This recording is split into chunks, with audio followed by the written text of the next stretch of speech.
Bismillahirrahmanirrahim. Assalamualaikum warahmatullahi wabarakatuh. Alhamdulillahirabbil alamin wal aqibatu lil muttaqin. Wassalatu wassalamu ala asyrafil anbiya'i wal mursalin wa ala alihi wa sahbihi ajmain, amma ba'd. Bersyukur kita kepada Allah Subhanahu wa taala dengan mengucapkan alhamdulillahirabbil alamin. Kemudian kita rangkai dengan selawat dan salam untuk junjungan alam Nabi kita yang mulia Rasulullah Muhammad sallallahu alaihi wasallam. Allahumma shalli ala Muhammad wa ala ali Muhammad. Assalamualaikum ya Habiballah. Saudara penonton dimanapun Anda berada, kita berjumpa kembali di channel ini, Bang Wakis Channel, dengan program utama informasi tentang ilmu pengetahuan dan peradaban yang kita singkat dengan INTIP. Dan sekarang saya berada di sebuah kawasan di Pekanbaru yang disebut dengan seputaran Delima, yang merupakan kawasan yang padat hunian. Wajar kalau Pekanbaru sudah naik tingkat ke kota metropolitan karena penduduknya sudah berada di atas 1 juta. Tinggal lagi kita memelihara dan merawat kota ini sebagai kota idola bagi masyarakatnya. Nah, saudara, kami selanjutnya sekarang berada di rumah salah seorang sahabat saya. Beliau memang saat ini membangku sebuah jabatan yang amat strategis di lingkungan perguruan tinggi tempat ia mengabdi. Hanya saja beberapa saat yang lalu beliau mengalami sedikit kecelakaan, dan hari ini beliau kelihatannya sudah mulai sehat ya. Oleh karena itu segera kita akan sapa beliau, yakni Bapak Dr. Haji Promadi, MA PhD ya. PhD biasanya dari luar negeri ya. Dari Malaysia. Malaysia ya. Tapi konsentrasinya mungkin filsafat ya. Pengajaran bahasa. Bahasa Arab. Oke. Nah, saya sengaja datang nih Pak Prof. Pertama tujuannya adalah untuk bersilaturahmi, dan tentu karena saya mendengar kemarin ada kecelakaan. Itu kapan terjadinya Pak Prof? Ini kejadian tanggal 26 Maret 2022 sebelum puasa. Ya, sebelum puasa Ramadan ya. Kemudian dioperasi tinggal 31 Maret. Iya.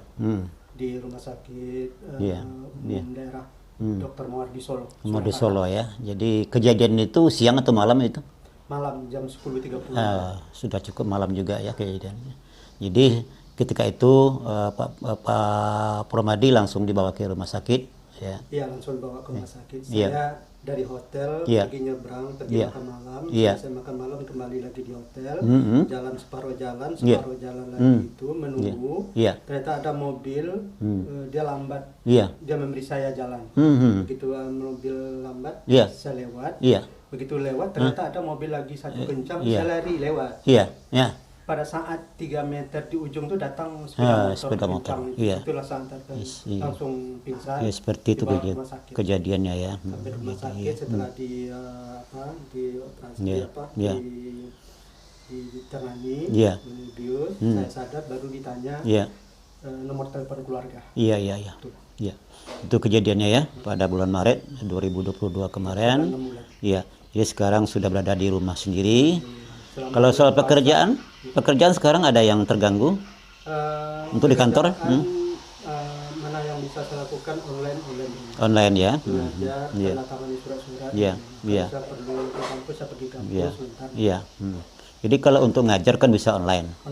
Kalau untuk ada saya coba mengajar di offline karena untuk anak-anak kan rindu. Rindu kita datang, mereka suka luar biasa. Iya. Nah.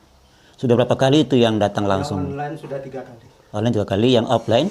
Offline 2 kali. 2 kali ya. Oke.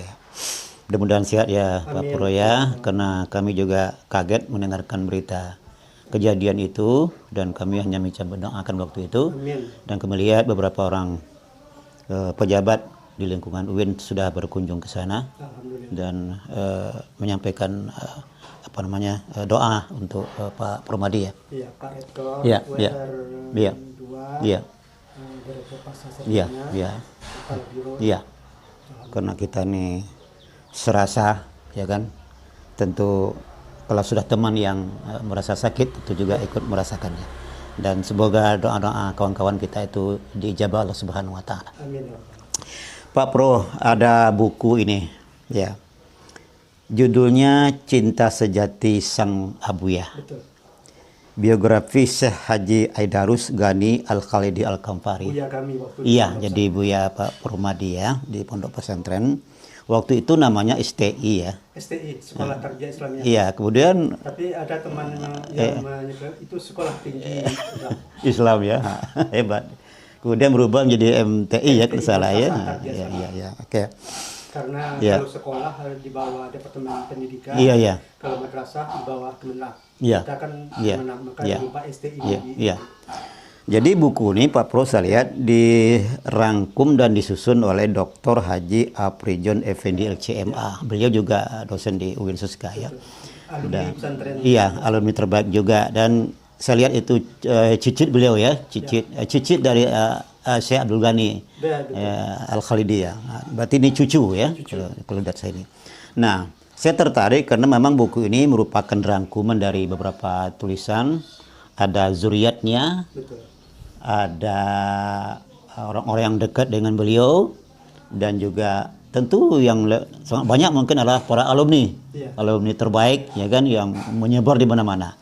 Nah, termasuklah antum sebagai penulis pertama di sini saya lihat. Jadi ada sekitar 25 halaman nih, cukup banyak ini yang antum tulis di sini ya, Pak Permadi ya.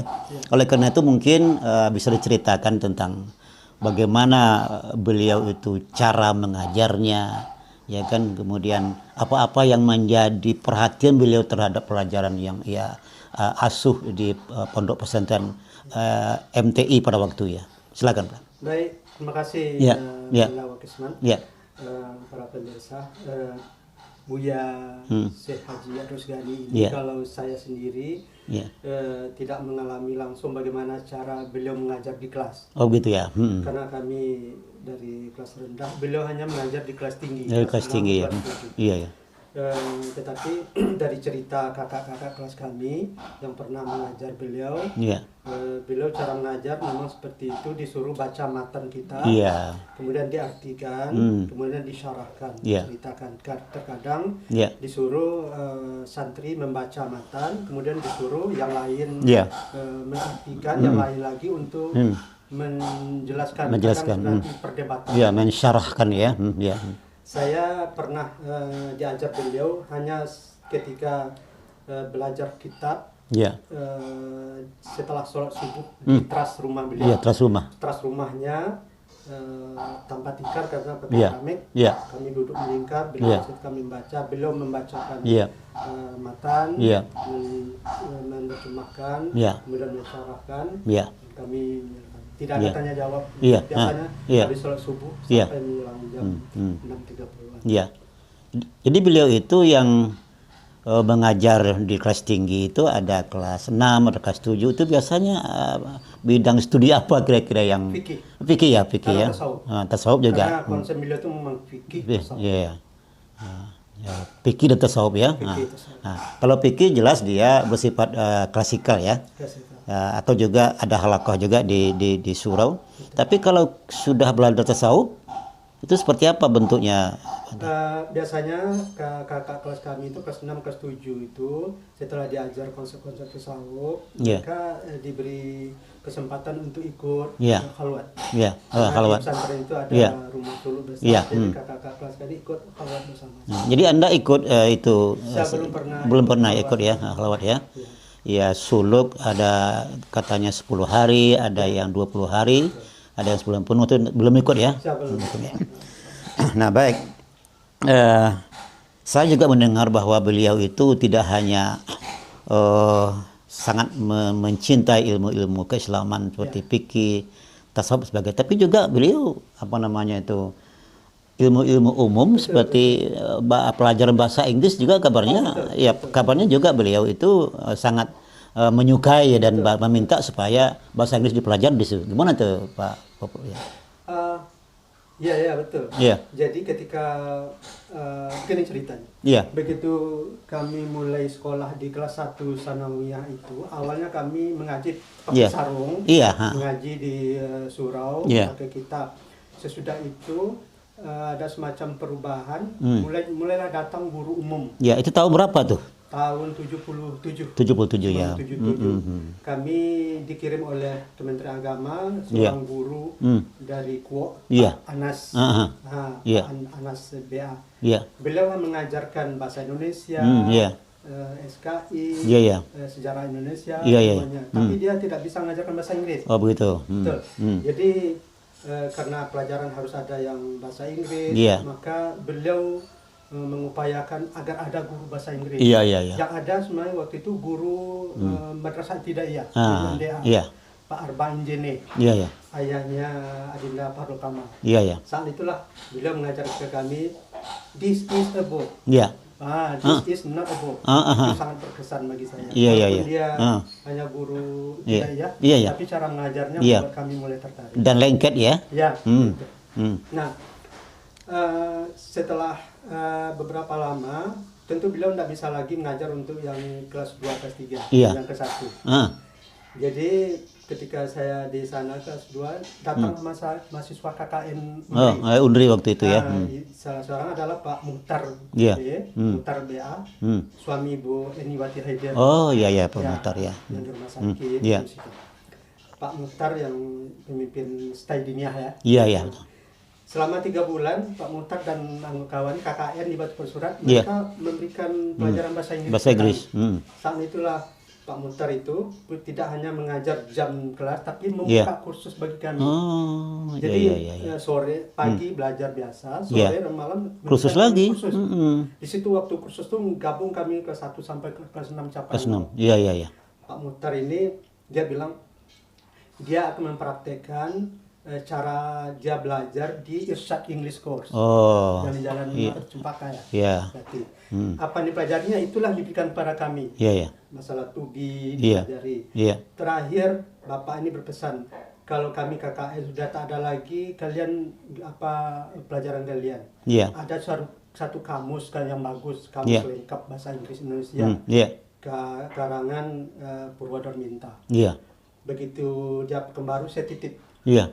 pesan dibelikannya. Iya. Itulah begitu pergi inilah pelajaran saya terus Iya, iya, iya. banyak kosakata, kosakata. Iya. Nah, karena tidak ada guru bahasa Inggris lagi, saya satu hari habis belanja di pasar, itu kan ada bungkusan ikan teri, saya buka, itu ada, kemanakah Anda setelah SMA? Gitu. Kemanapun Anda pergi, Anda harus menguasai bahasa Inggris. Gitu. Mau kuliah atau bekerja. Kalau Anda berminat, kirim surat pada kami akan kirim. Itu sudah kabar itu. Ya, bekas bungkusan belanja. Saya pergi ke kantor pos, saya kirim surat, minta. Tak lama sudah itu mungkin sudah 2-3 minggu datang informasi dari Jakarta. Iya. Dari Jakarta bahwa mereka menyediakan kursus tertulis bahasa Inggris. Bahasa Inggris. Selama 1 tahun. 12 bulan, satu buku, 1 bulan. Iya. 1 buku itu 4 pelajaran. Iya. Itu kita pelajari secara sendiri, tidak tanpa guru. Sampai saya tamat. Otodidak lah. Jadi karena itu bisa, dan juga saya sering mendengarkan pelajaran bahasa Inggris di BBC London pagi, juga English from Radio Australia. Iya. Maka ternyata anak Buya Iya. Darus ini, Buya Jailuddin, Alaidin atau yang sekarang itu, beliau mempercayakan saya untuk menjadi guru bahasa Inggris di kelas 1. Di kelas 1. Alhamdulillah saya terima. Iya. Kenapa? Karena saat itu ada guru aliyah itu Ibu Dam Abdullah, istri Pak Camat. Iya. Nah, gitu. Jadi saya di Sanawiyah mengajar, Ibu ngajar di aliyah, saya belajar. Itu dari tahun berapa itu? 78. 77 kan tadi 7 80 ya, berarti 7 8 80. Betul. Iya. Iya. Jadi pada suatu pagi saat selesai mengajar, saya istirahat, kami berdiri di kantor sekolah itu dengan Bu Dam Abdullah. Beliau mengatakan dia akan menemui Buya. Iya. Ada hal yang mau disampaikan, saya nggak tahu apa. Iya. Saya antarkan, begitu ketemu Buya, saya biarkan mereka bicara, Ya. saya kembali ke kelas mengajar. Iya. Tak lama sudah itu selesai, ibu bercerita, Ya. Permadi, Buya ternyata ingin belajar bahasa Inggris. Iya. Dan saya bersedia untuk memberikan private kepada beliau. Iya, iya, iya. Wah, bagus nih Bu. Iya. Ya, jadi katanya nanti saya cari dulu waktu kapan. Iya. Cuma sayang, tak lama setelah itu Iya. Pak Camat pindah tugas ke Pekanbaru. Oh, begitu. Dan Iya. niat beliau tidak kesampaian Iya, iya. belajar bahasa Inggris. Iya. Tapi penghargaan beliau terhadap bahasa Inggris itu luar Iya. biasa. Iya. Pernah dicarikannya guru bahasa Inggris, Iya. kemudian dilihatnya saya ada potensi, dipercayakan saya pada untuk mengajar bahasa Inggris untuk adik-adik. Iya, iya. Dan dia sendiri menyatakan Iya. keinginannya untuk Iya. belajar bahasa Inggris. Iya. Ya. Jadi Anda masuk ke MTI Batu Surat itu agamanya itu berapa mata pelajaran waktu itu? Banyak semuanya. Banyak juga ya? Fikih, nahwu, sorab, Iya. akhlak, Iya. tauhid, Iya. kan? Nah, Eh, kalau yang ilmu alat itu apa-apa saja itu yang nahwu, sorab, mandi, iya, bayan, mani. bade ya, Oh, bade nah, itu luar biasa. itu pelajaran ya. Ya. Jadi tambah dengan fikih tadi, pokoknya untuk agama lengkap lah ya waktu itu ya. Semua pakai kitab-kitab kuning. Dan kitab kuning ya. Ya. Nah, jadi tahun berapa itu Buya menerima kehadiran pelajaran-pelajaran umum itu? Mulai tahun 77. Ya, 7 ya. Satu Ya. sanawiyah saya udah mulai. Udah mulai ya. Jadi waktu pertama itu Anda masuk ke sana itu sekolah ini statusnya terdaftar atau diakui atau dipersamakan? Saya tidak tahu persis. Udah tahu ya? Apakah yang Iya. penting Iya. saat itu sekolah kami sudah diperbolehkan Iya. mengikuti ujian negeri. Itu dia MTSN. ya. Maka pada Iya. tahun pertama itu pada tahun waktu saya Iya. kelas 3 Iya. tahun 77 waktu tahun 80 Ah, kan waktu tahun 77 itu Iya. sekolah tahun ditambah 1,5 tahun. iya, iya. Pada tahun 80 saat saya kelas 3 Iya. itu pertama kali diadakan ujian negeri di Iya, iya. sekolah itu. Ya berarti kan sudah diakui ya. Betul. Saya waktu itu Iya. kelas 3, Iya. kami baru dibolehkan ikut ujian MTS negeri kelas 4. Iya. Jadi saya ikut kakak kelas saya yang kelas Iya. 4, saya sendiri yang kelas 3. Iya. Jadi dengan adanya kebolehan MTI waktu itu untuk ikut ujian negeri, berarti kan sudah mendapatkan 2 ijazah barangkali ya. Betul. 2. Ijazah pondok. Ijazah pondok dan ijazah pemerintah ya. Luar biasa. Tapi konon kabarnya orang lebih suka pakai yang pondoknya itu ya. Iya, betul. Artinya kalau masuk ke IAIN misalnya, mereka lebih suka membawa yang tulisan Arab itu ya. Ya, bukan ijazah negerinya ya. Ini ijazah Ya. pondok. Begitulah kecintaan Karena begitu, ya. balik ke Yayan Padang waktu itu kan, Iya, iya. kalau ada ijazah pondok Batu Surat langsung diterima. Langsung terima ya. Yayan Bukit Tinggi, Iya. begitu juga. Pekanbaru juga. Ya, jadi waktu itu berarti kan nama Terbiatu masih berkibar ya Pak Purwo ya. Saya ingat bahwa saya juga kebetulan juga dari Terbiah ya. Candung Ya, saya bukan di Kota Panjang ya. Apa tuh? Kota Panjang Lampasi, anak saya di Candung gitu kan. Jadi ya, jadi itu sebabnya maka saya selalu bergerilya mencari teman-teman yang dulu pernah sekolah di mana gitu kan. Ya. Dan saya lihat memang sampai hari ini itu Terbiah itu masih ada sebetulnya. Walaupun misalnya sudah berubah nama ya Pak Permadi ya. Seperti MTI Batu Surat itu kan sudah berapa kali perubahan nama ya. Ya. Ada STI, ada MTI, PPMTI, sekarang Pondok Pesantren Darussalam. Darussalam ya. Artinya jati dirinya tidak hilang itu ya. Nah sekarang bagaimana tuh yang pondok pesantren yang di Sarankabun itu jelas tamatan mereka itu apakah masih 7 tahun atau artinya 6 tahun tambah lagi setahun atau memang cukup 6 tahun saja kalau yang sekarang itu? 7 tahun tadi. 7 tahun ya, artinya tahun ke-6 ujian aliyah, kemudian yang ke-7-nya? Oh, untuk nambah 1 tahun. Nambah setahun itu. Kalau dulu tidak. Iya. Kelas 1 sanawiyah sampai kelas 4. Iya. Kelas 4 itu baru boleh ikut ujian MTSN. Oh begitu ya. Kemudian nanti kelas 7 baru ujian Ya. aliyah. Berbeda ya kalau Candung itu kabarnya memang tahun pertama belum dihitung sebagai kelas, gitu. tapi tahasus dia. Iya, Nah, saya dengar kemarin itu tahasus. Baru tahun kedua dihitung kelas satunya. Jadi ya itu memang kebijakan ya. Nah, sekarang yang ingin saya tanyakan, seperti apa betul ya karismatik dari Buya Syekh Aidarus ya Gani Al-Khalidi ini, Pak Pro? Karismatik beliau di sisi masyarakat, Iya. saya menyaksikan sendiri setiap hari Jumat. Iya. Kami dari pondok itu beriringan pergi sholat Jumat ke masjid. Iya. Kami sudah mandi, sudah siap-siap. Kami tidak ada satupun yang berani pergi dahuluan. Iya. Menunggu beliau. Iya. Begitu beliau datang, kami tak berani di depan beliau mencari belakang. Maka beliau dengan payung, kami beriringan jalan. Di sepanjang perjalanan kalau ada warga yang mau, mereka juga agak menepi dulu. Iya. Begitu beliau lewat, baru mereka bisa lewat. Iya. Itu masyarakat menghargai beliau. Nah, juga begitu selesai sholat Jumat, kita pulang lagi ramai-ramai, kita berarak-arakan sampai itu. Dan juga untuk masyarakat yang di sekitar Batu Basurat. Selain itu masyarakat 13 Kota Kampar dan Kota Kampar Hulu, saya lihat ketika beliau datang sekali setahun ke kampung saya, itu memberikan pengajian, itu masyarakat jauh-jauh hari itu sudah mempersiapkan surau, pelajaran sholatnya, dan ketika beliau pergi ke sungai, ke mandi, masyarakat pun memberikan peluang kepada segan untuk bersama-sama mandi dengan biaran gitu. Begitu ketika beliau datang situ pengajian, masyarakat ngumpul di semua. Nah itulah, dan pada saat itu masyarakat membawa apa yang ada padanya. Ada kelapa satu, ada pisang satu sisir dibawa, ada padi satu gantang dibawa. Nah itulah dengan ikhlas. Jadi selama Buya memimpin pondok atau berjuang menegakkan agama lah situ artinya dukungan daripada jemaah itu sangat hebat ya Pak Pro ya.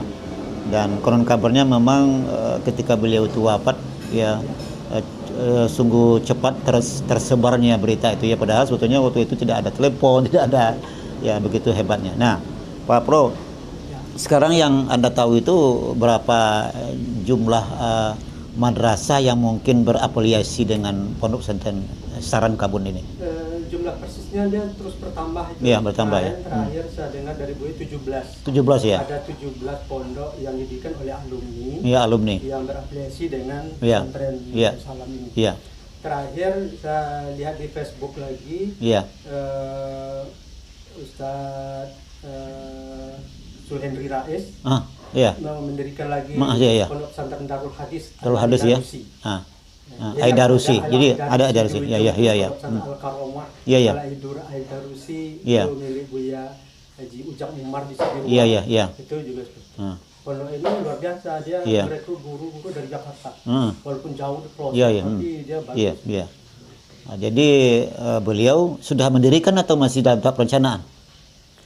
Sudah mulai berdiri, membangun yang saya lihat di Facebook. Iya, di tempatnya di mana tuh Pak? Pekanbaru ini. Pekanbaru ya, iya. Artinya satu lagi berdiri pondok pesantren yang berbasis terbiah ya. Gitu. Karena memang tapi ada. Dr. Zulhendri Rais fokus ke masalah hadis. Hadis ya, Namanya Darul Hadis. Ya. Beliau juga alumni Timur Tengah ya. Beliau itu jauh di bawah saya. Oh gitu ya. Kami alumni pesantren yang waktu di Batu Bersurat. Iya. Kalau beliau sudah sudah di Saran Kabun ya. Nah, sekarang ini kalau menurut pandangan Anda ya, Pak Pro, itu eksistensi daripada Pondok Pesantren Darussalam Kabun itu di dalam menyebarluaskan katakanlah ilmu pengetahuan agama, termasuk juga mungkin paham Ahlussunnah wal Jamaah, termasuk masalah suluk ini, apalagi dia memang berada di kawasan di daerah Selebu Sulu ya. Seperti apa sekarang itu Buya Alaidin mengayomi masyarakat Rokan Hulu di dalam mengembangkan tarekat ini, Pak Purmadi? Oh iya, bagus. Iya. Ini kan warisan. Iya. Jadi saya lihat Buya Haji Alaidin Aidarus ini luar biasa. Iya. Beliau berusaha mencari sebidang tanah lah di Pekanbaru ini. Iya. Air hitam. Iya, air hitam ya. Sana itu ada satu lahan baru itu diberikan nama Markas Darussalam. Iya. Nah, menurut beliau kemarin kami pertemuan situ akan dibuat khusus untuk rumah suluk. Rumah suluk. Karena masyarakat kota di Pekanbaru ini kan banyak fenomena permasalahan depresi, post power syndrome lah yang macam-macam lah. Daripada mereka menghabiskan duit ke Bali, ke Singapura, kemana. Ayo kita mencari kedamaian di suluk. Jadi itu sudah didirikan.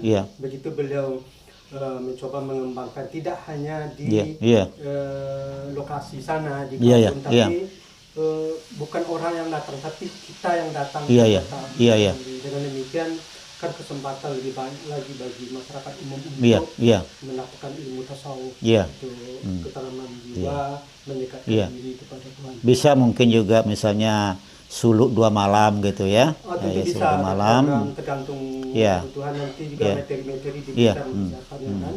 Dan ini tentu berbeda pola suluknya, tidak lagi pola suluk tradisional. Berkelambu. Tapi sekarang mungkin modelnya lebih modern ya. Lebih modern.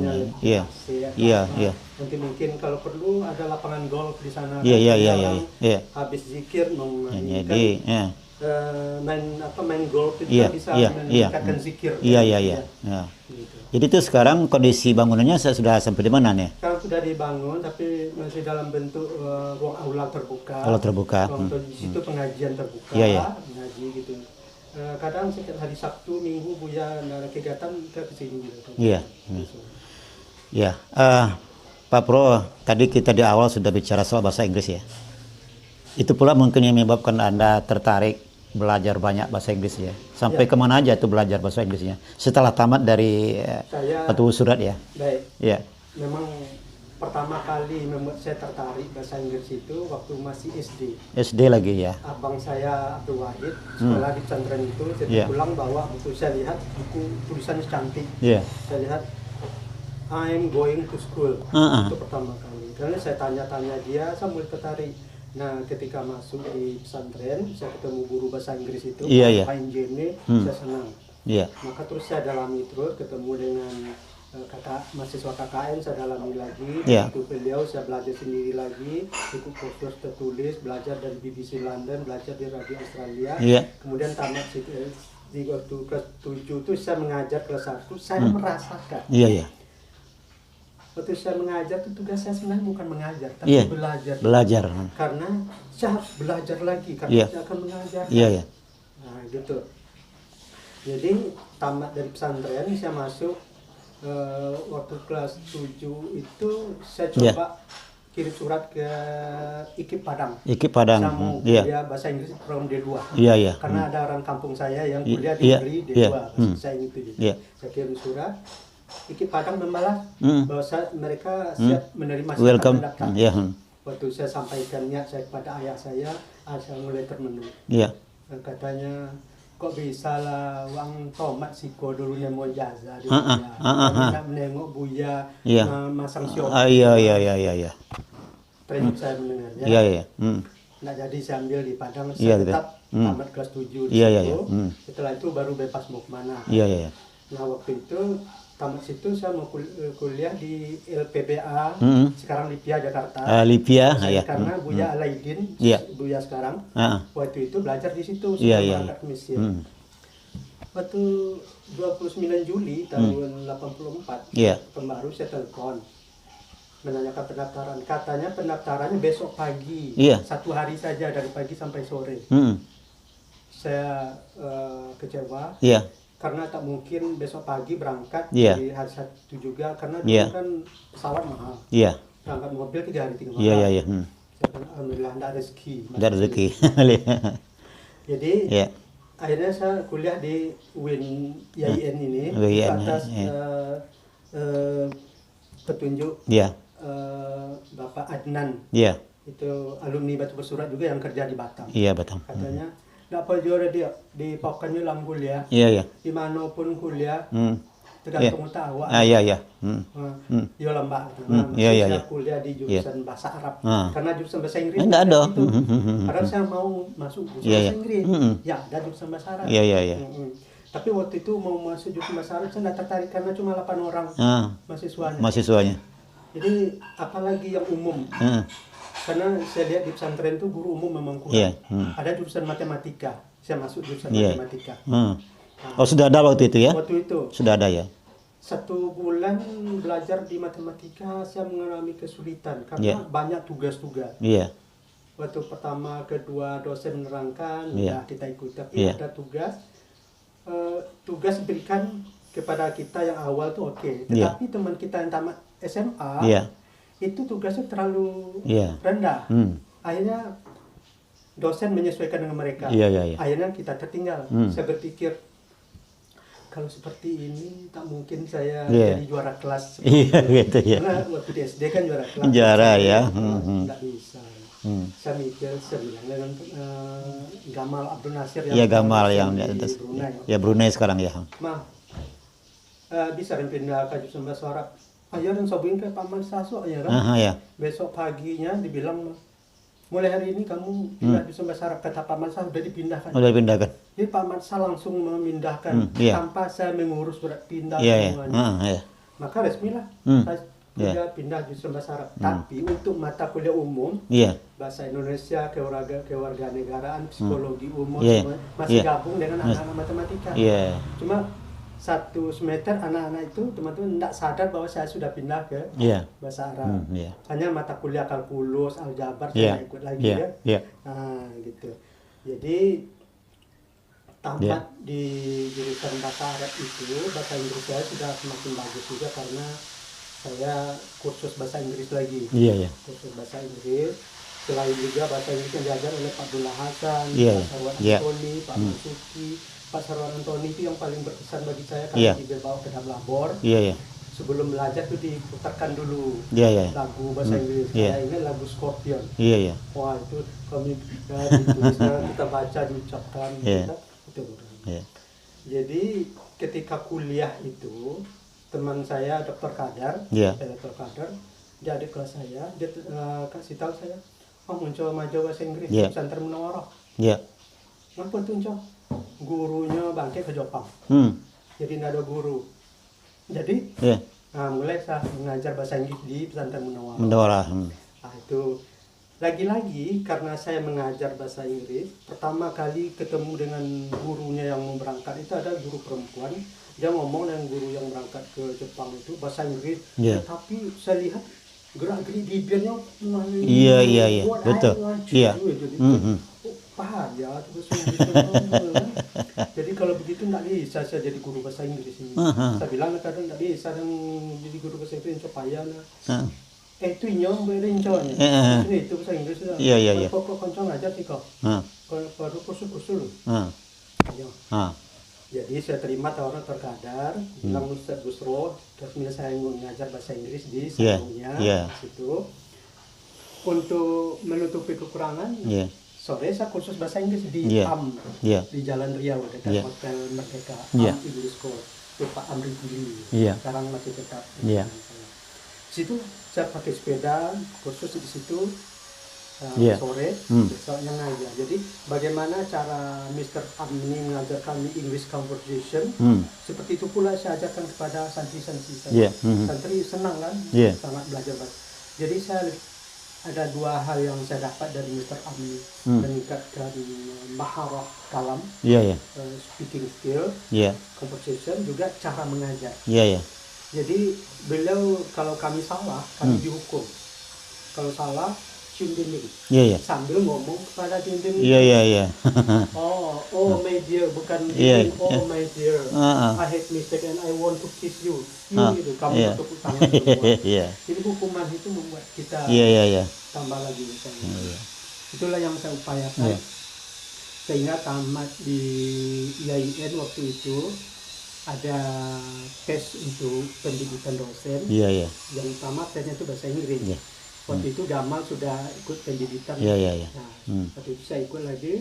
Dari 12 orang yang ikut tes, alhamdulillah saya lulus. Maka pergilah ke Jakarta selama 9 bulan lagi belajar kursus bahasa Inggris. Situlah saya betul-betul ditempa untuk kursus bahasa Inggris, lebih banyak speaking, reading, karena persiapan untuk kuliah ke luar negeri kan. Tapi karena ketekunan 9 bulan ini saya tak sampai 9 bulan, baru 4 bulan saya dinilai bagus, saya dipindahkan ke British Council untuk kuliah ke Inggris. Di situ belajar lagi kursus bahasa, kursus IELTS selama 16 minggu.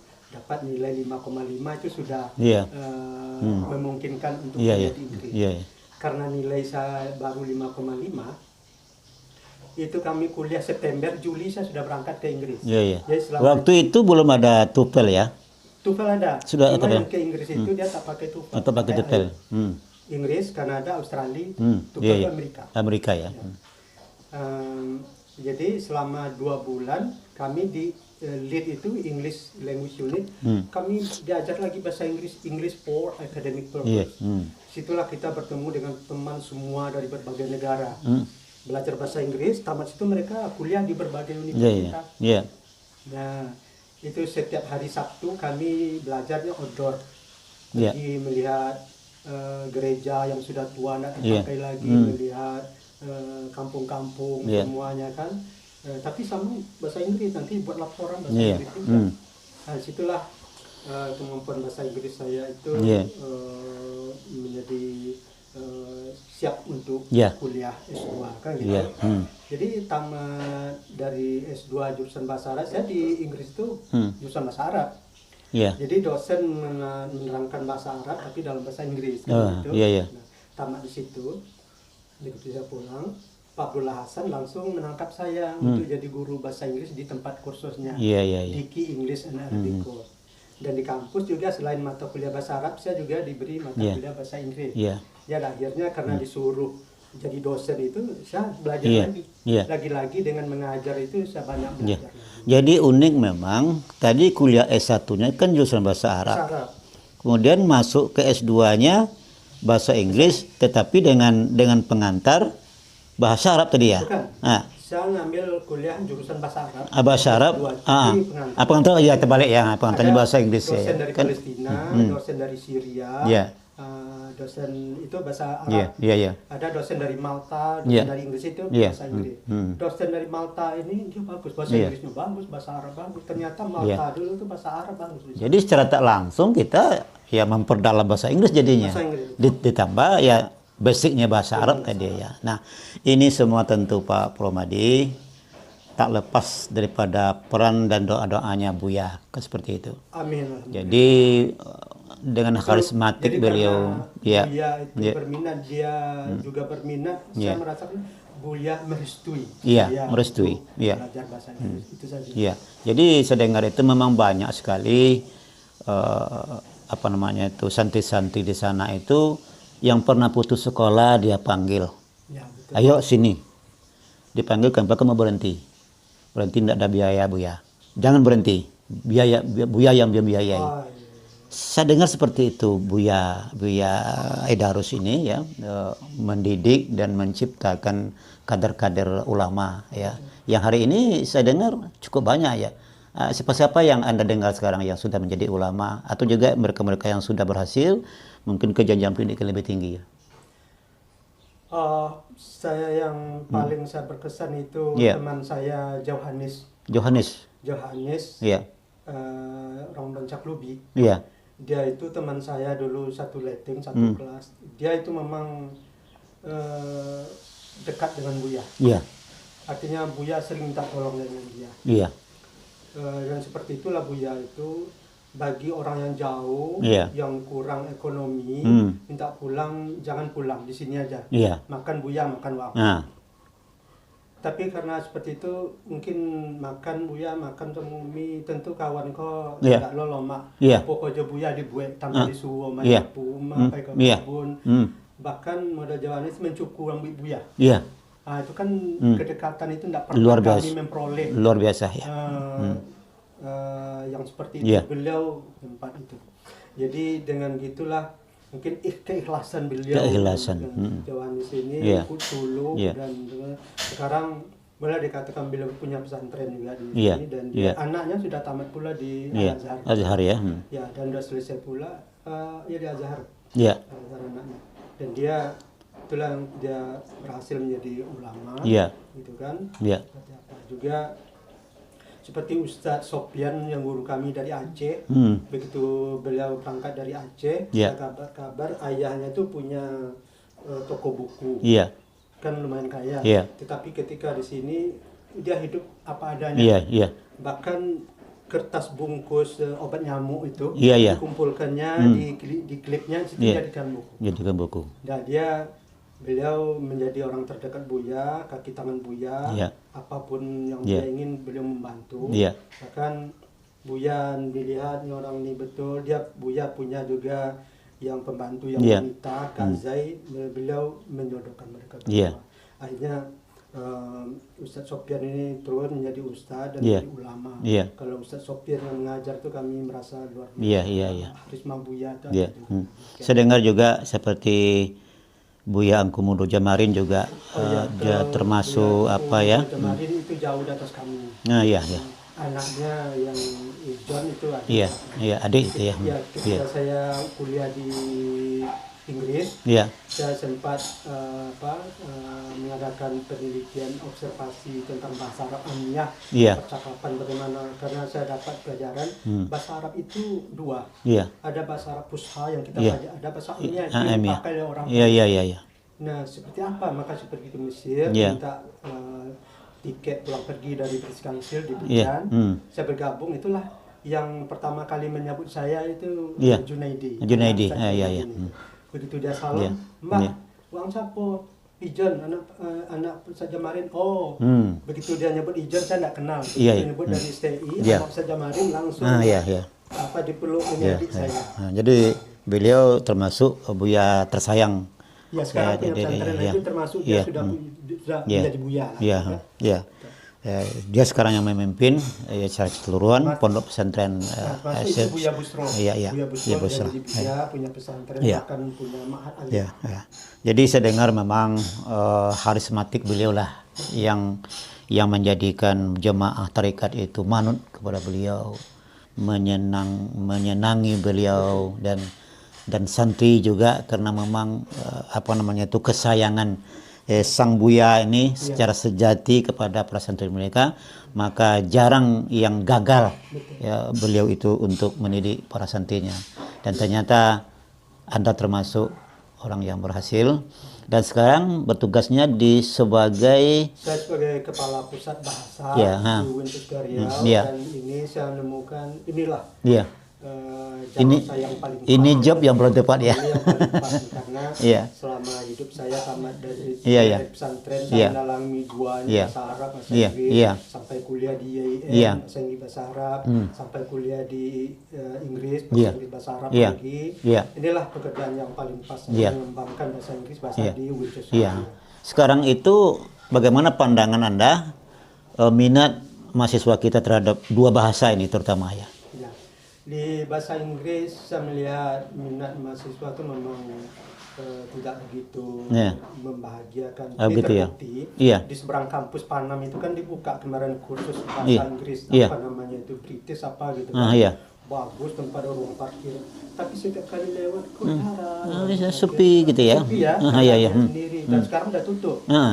Itu membuktikan mahasiswa kita itu udah dihadirkan tempat kursus, tapi mereka enggak juga. Enggak tahu. Kalau kita dulu dicari, contoh saya cari berapa jauh naik sepeda dari kita ke Jalan Riau gitu kan.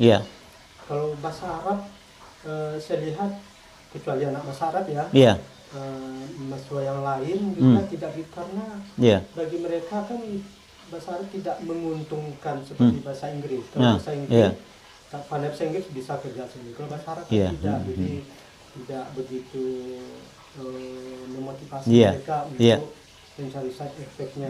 Kecuali hanya belajar bahasa Arab untuk mengkaji Islam.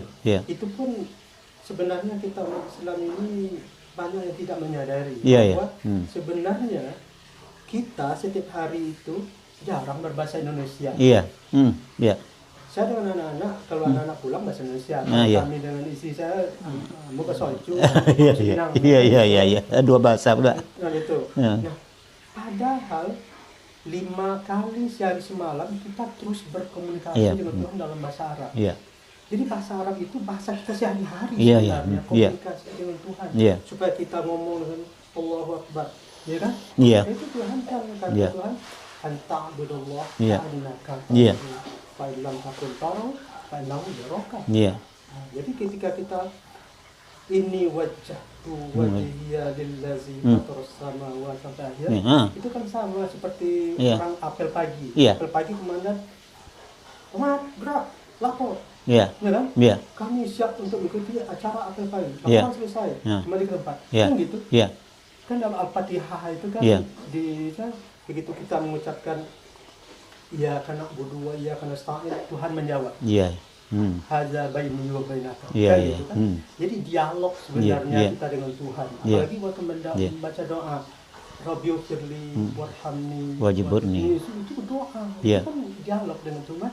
Tuhan tidak kita dengar suaranya menjawab, tapi dari hati kita menjawab. Lagi doa setelah. Itu yang perlu mungkin kita umat Islam di mana mulai lah merasakan bahwa kita sebenarnya berkomunikasi dalam bahasa Arab jauh lebih banyak dari bahasa Inggris, bahasa Indonesia, ya kan? Nah, ini yang tidak, maka perlu kita mendalami bahasa Arab. Tujuannya untuk berkomunikasi dengan Tuhan, untuk masuk surga. Kalau mau masuk surga pelajari bahasa Arab.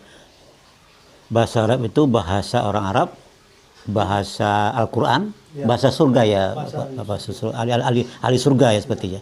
Nah, dan sekarang bahasa Arab itu bukan hanya bahasa yang digunakan dalam kitab-kitab turas, fikih, tasawuf, tapi bahasa Arab juga digunakan dalam mata pelajaran yang umum di luar negeri, buku-buku ilmiah, buku-buku artikel, bukan buku ekonomi dalam bahasa Arab juga. Jadi Bapak mungkin mahasiswa kita belum menyesal ya. Jadi sebelum datang penyesalan itu, sekaranglah menyesal. Artinya nanti kalau mahasiswa terdesak untuk menjadi mubalik misalnya ya. Atau nanti kalau hanya membaca buku-buku literatur Latin itu kan nilainya tidak seberapa ya. Walaupun ya alhamdulillah, tapi kalau kembali kepada sumbernya, itu baru dia bernilai ya. Ketika jamaah bertanya, kalau nggak tahu jawaban, tunggu dulu minggu depan saya pelajari lagi buka lagi gitu kan. Itu kalau bisa, kalau nggak bisa gimana? Jadi saya pikir sebelum terlambat sebelum menyesallah sekarang. Apapun bahasanya, selagi dosen-dosen kita mau mengajarkan, semestinya ya harus diterima dengan lapang hati dan belajar. Muslim saja bahasa Arab. Di Korea hanya dengan 3 bulan mereka bagus bahasa Arab itu. Kita tengok ya di Hankook University. Ada di YouTube itu orang Korea, orang Jepang. Saya ketika di Mesir tahun 92 itu saya pergi ke American University in Cairo. Itu saya ikut belajar 1 hari itu teman dari Jepang belajar bahasa. Saya tanya, why did you want to learn Arabic? Gitu, karena mereka menjual bahan-bahan elektronik. Itu dia. Tujuan ekonomi. Itu ekonomi tujuannya. Yang kalau kita kan ekonomi juga bisa, tapi tujuannya lebih jauh kan juga sekaligus ya. Nah, baik terakhir Pak Pro, mungkin apa harapan Pak Pro terutama bagi anak-anak kita yang tamat SD lah misalnya kan, supaya mereka itu betul-betul menuntut ilmu lah di tempat-tempat yang akan bisa menjadikan mereka itu sebagai orang yang soleh, orang yang cinta ilmu juga, dan mungkin pesantren itu merupakan basis yang terbaik ya. Seperti apa himbauan Pak Promadi? Pesan saya tentu berdasarkan pengalaman saya. Pengalaman saya memiliki pengalaman di 2 hal di bidang agama. Ilmu agama, bahasa Arab, juga ilmu umum, bahasa Inggris. Saya kuasai keduanya. Kalau kita menguasai keduanya, bisa mengintegrasikan itu modal hidup kita, itu ekonomi. Artinya kita tidak menyusahkan orang tua, kita bisa mandiri, di mana kita bekerja bisa. Dan saya tidak menyangka dari awalnya akan menjadi dosen bahasa Inggris, karena bahasa Arab. Bahkan saya tidak menyangka saya akan diangkat jadi ketua jurusan bahasa Inggris. Iya, iya. Itu luar biasa. Iya. Jadi kepada anak-anak yang SD, silakan masuk, apakah di pesantren atau di sekolah lain, tapi jangan lupa integrasi kedua ini. Karena kalaupun tidak di pesantren, masuk di sekolah SMP Islam Terpadu. Kalau dimasuk di SMP biasa, sorenya kursus bahasa Arab. Ada pesantren-pesantren, masuk pesantren. Jadi paginya sekolah SMP biasa, selesai zuhur, mondok. Itu di Bogor Salam ada, Darul Hikmah ada, pesantren yang lain bilang, Buya, anak ambo sekolah di SMP, tapi ambo ingin mondok, bisa mau titip, pasti pesantren mau, karena ini calon ulama, karena selain agamanya bagus, ilmunya, itu mungkin. Jadi silakan anak-anak kami yang masih SD sejak dari sekarang, kalau ada orang tua yang punya anak SD, silakan dirancang pendidikan anaknya. Bukan mereka, kita rancang anak saya 20 tahun ke depan mau seperti apa. Ciptakan gambaran hayalan, oh anak saya besok 20 tahun menjadi orang seperti ini. Untuk itu seperti apa, ya kan? Masukkan pesantren lebih bagus. Tapi kalaupun tidak pesantren, jangan lupa pendidikan agama. Integrasi sangat-sangat penting. Menarik sekali Pak Purwomadi apa yang kita bincangkan, karena memang kalau berdasarkan buku ini sudah berapa halaman yang kita bahas tadi. Tapi kalau nanti kawan-kawan kita yang lain bersedia lagi, akan kita ajak untuk berdialog tentang pengalaman mereka tuh ketika mereka belajar di pondok pesantren, atau dulu ada STI, ada MTI, dan sekarang menjadi pondok pesantren Darussalam Kabun itu. Mudah-mudahan saja nanti kita akan direspon oleh teman-teman untuk melanjutkan bicara tentang buku ini ya. Masih banyak lagi belum tergali. Tentang cinta, dan memang kebetulan ini yang dapat kita pertamakan Pak Purwomadi ya, di halaman pertama ini ada 25 halaman ini semangat itu makanya. Jadi mudah-mudahan saja apa yang kita bincang hari ini menambah wawasan kawan-kawan kita, para penonton, untuk mengikuti jejak kawan-kawan kita, terutama Pak Purwomadi. Rupanya kalau mau sekolah itu sekolah aja dulu. Jangan mikir dulu di mana kerja nanti. Ya mau jadi apa saja dulu. Saya juga seperti itu ya. Dulu ya. Sekolah ijazah enggak negeri dah. Ijazahnya hanya Tapi kenapa bisa juga ya kan? Kenapa bisa juga kita jadi PNS diterima juga, akhirnya menyelesaikan tugas dengan baik ya, tanpa ada beban mental kita, beban pikiran kita, semuanya plong, dan itulah mungkin yang kita harapkan kepada anak-anak kita. Terima kasih ya Pak Doktor. Mudah-mudahan saja sekali lagi Pak Purwomadi sehat selalu. Amin. Dan apa yang dirasakan hari ini hendaknya cepat pulih. Amin. Dan bisa kembali bekerja seperti biasa di tempat yang sudah dipersiapkan oleh atasan gitu ya. Sudah penonton, demikian wawancara kami dengan Bapak Dr. Andes Haji Purwomadi MA PhD. Sekarang beliau adalah Kepala Pusat Bahasa UIN Suskaryau dan sudah pernah melalang buana ke berbagai negara, ke Inggris, ya, ke Mesir, dan juga ke Australia. Semoga apa yang kita bincangkan ini bermanfaat. Sebelum ya? Filipina ya. Postdoc-nya di Filipina ya. Baik, terima kasih atas perhatian saudara. Mohon maaf bila ada hal yang kurang berkenan. Sampai jumpa di lain kesempatan yang terbuka tentunya. Insyaallah. Billahi taufik wal hidayah. Wassalamualaikum warahmatullahi wabarakatuh.